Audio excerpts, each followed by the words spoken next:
Dear friend, I am so sorry, but the recording for the Zoom Easter service failed. So we don't have a record of the service, which is a real shame. It was a lovely service and it was, so wonderful to celebrate communion with everybody. However, I will just put in a video which I ended the service with, and that will hopefully set the tone for the celebration on Easter Sunday. Apologies again, sometimes technology goes wrong. Hi, this is an emergency message for the trustees of Salem. I really need your help. It all started here with a message I got from the funeral directors. And basically, they phoned me and they said that there was this man who had died and could I do the funeral? And of course, I said yes. And they said, well, it was a pauper's funeral. Well, that's okay. I've done one of those before. It's where basically the family can't afford to pay for the funeral. No problem for me. I'm not in this for the money. So I said, yeah, of course I'll do it. And what was he like? And he said, well, he was young man in his 30s. I said, gosh, that is young. Was it the virus? And they said, no, not the virus. And then a line went quiet and they said, it was a state execution, actually. Shocked me a bit. I mean, I know the state has got those powers now, but hey, I guess it's important for maintaining peace and order. They only apply it to the really bad criminals, so I'm guessing he wasn't somebody very good. So I asked them then, who was it? And when they told me his name, I was shocked. That man, I thought he was good. Absolutely everybody loved him. Well, I guess almost everybody. There's a few shops up and down this high street that might have gone out of business if he'd stayed around much longer. I'm coming up to one right now and you'll know it. Here it is, look.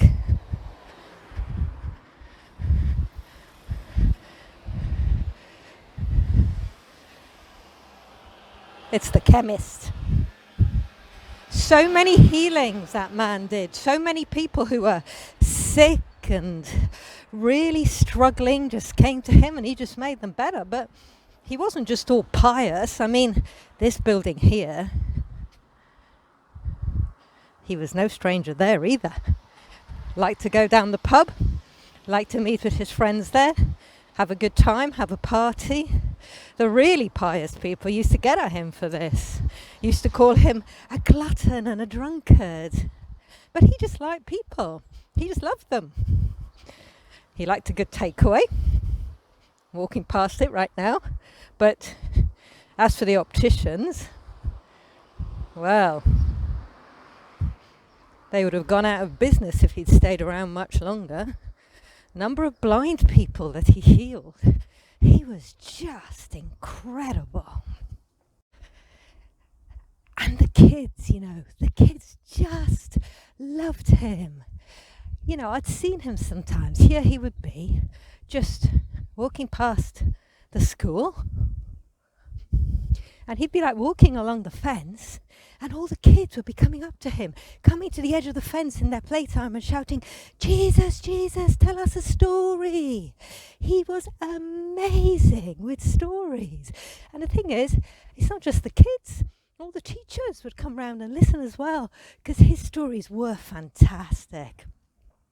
I bet you've heard them, but there's one that's my absolute top favourite. It's because people are always asking him, what's God like? Tell us what God's like. And he said, well, God's like a dad. And he's like a dad who had two sons. And one son was really good and hardworking, and he stayed at home and he helped his dad. But the other son, well, not such a good son. In fact, he said to his dad, Dad, give me half of your money now, because I want to get out of here. I can't stand living in this farm with you anymore. I want to go out, I want to see the world, I want to have experience, I want to live. And of course, it broke the dad's heart. I mean, I can understand that, being a mum myself. And so the son goes off and he spends all the money and he wastes it and it's all gone. And he thinks, right, what am I going to do? Because I'm starving. And he thinks, maybe I'll go back home, but Dad's never going to take me back, not after what I said to him. And he thought, well, maybe if I'm really, really sorry and I just offer to work on the farm for nothing, maybe he'll just give me food and all that. But what he doesn't know is that his dad has been waiting every day. Every day his dad can't sleep. He's thinking about the boy. It's his boy. And every day his dad has been waiting.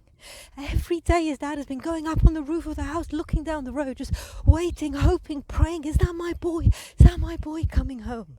And when his dad finally sees that boy coming home, his dad just runs. He runs and he gets the boy and he hugs him and he throws his arms around him and he says, my son, you were lost and now you're found. You were dead and now you're alive. And he throws this party to welcome his son home.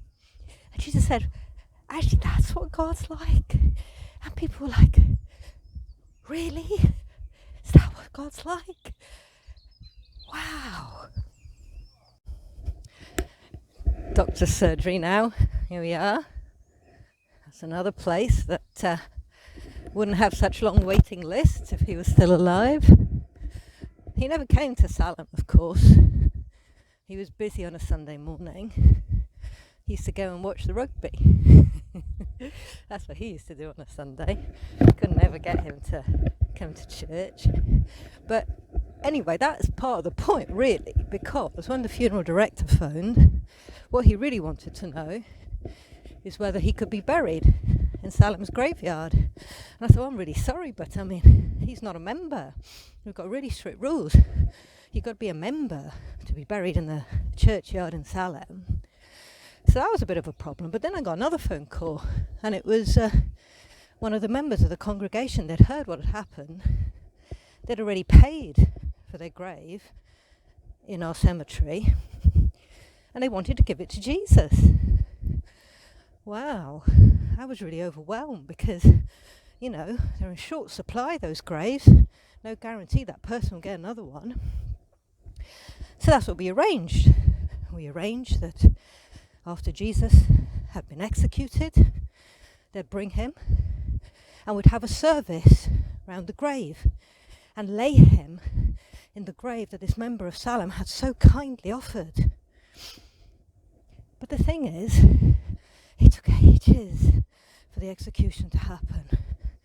And it was nearly dark by the time they brought him to the churchyard. And, you know, it is actually the law. You can't bury a body after dark. It's not allowed. So I didn't know what to do. And there were police there, and they said, look, just get on with it. There's no time for a service. Just put him in. Just put him in the grave. So we put him in. Not even a coffin. They just put his body in. Someone who'd been just so kind to everyone, just kind of thrown in like a piece of rubbish. And then they got the grave digger and they just put that huge pile of earth on top. You know how they do? Massive mound on top of him. Kilograms and kilograms of earth. About a ton, I'd guess. And that was it. That life of someone so loving, so kind, come to an end like that. Here, in our graveyard. And not a service, not a prayer, not a blessing, nothing. So I went home that night, but I couldn't sleep, thinking about him and what he'd said and what he'd done. And this is where we come to the nub of the problem. And trustees, this is what I really, really, really need your help with. Because on the third day, really early in the morning, I couldn't sleep. So I came here, you know where I am, a chapel. And I went to his grave because I thought, even if it's just me, even if there's no other mourners, I just want to do it right, you know?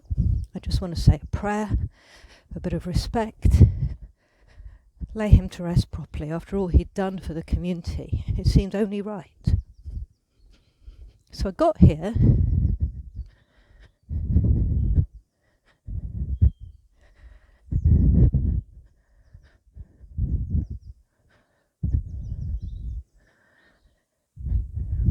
and I walked to the grave,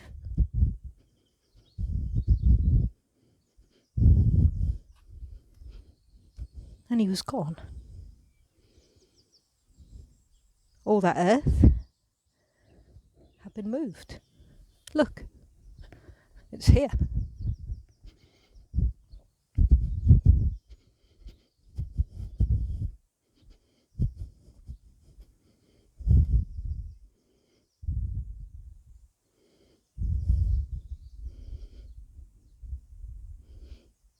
There it is.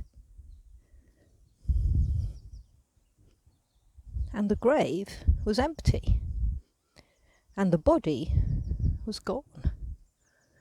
Now, that's like a really serious thing, because I'd signed that green piece of paper about the interment of human remains that they give you, and then I give it to Andrea and she sends it off to the registrar. So I don't know what to do. I just can't make head or tail of it. The grave's empty. Where on earth could they have put him? But actually, here's the gardener coming now. I'll just go and ask him. Maybe he'll know.